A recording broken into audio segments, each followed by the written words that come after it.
Hi and welcome back to Garden Ninja for another in-depth behind the scenes of one of my garden designs.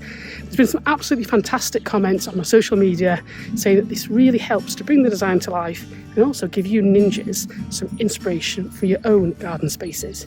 So let's get into the design studio and take a look behind this design. This garden was quite tricky because it was on a really big slope. The incline was quite scary between the house and the back of the garden. So the first thing I did in the design was to split the garden into 3 safe wide terraces. And a terrace is a flat surface that is then led down to another flat surface, usually using steps. So terracing is when you cut the garden into layers or different zones. Now with this garden, I wanted to bring 3 distinct zones.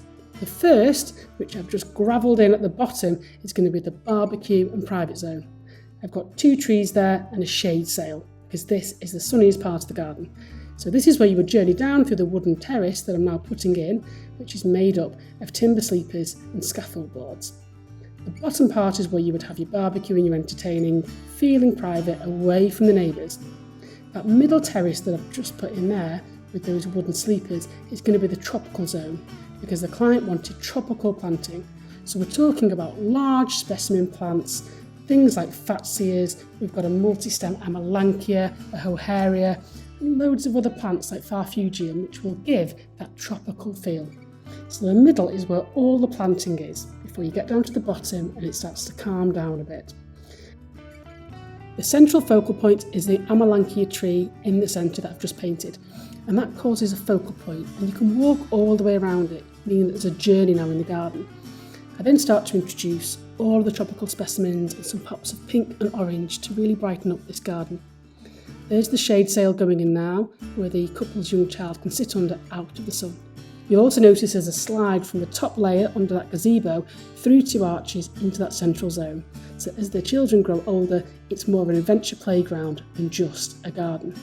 But children's playgrounds and gardens don't have to look really plasticky and obvious. You can integrate them like I've done here. The last feature is this water feature, which is made of an old oil drum that I have spray painted with a camo colour palette, meaning it gives that jungle feel and a bit of an urban edge to this garden. I then replicate it on the top deck with another water feature so the whole garden connects together. Last but not least, there's a barbecue, and by terracing this garden, it really does bring it to life, make it safe and multifunctional.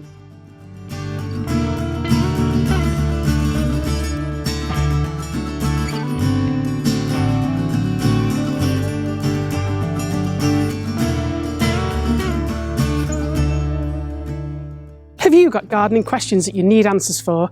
Well, why not head over to the Garden Ninja forum on my blog, where you can ask me anything about gardens, plants and garden design. There's a whole army of other garden ninjas there that can help provide answers to your questions. It's a really great way to meet the other ninjas, so head over there now. So there we go, another in-depth look at one of my watercolour designs. If you've liked this video, please make sure you subscribe to my YouTube channel, where there are hundreds of garden design hints, tips and hacks to help you make your gardens awesome. Make sure you check out my website, gardenninja.co.uk, where there's a lively forum and thousands of other guides. I've been Garden Ninja, bye for now.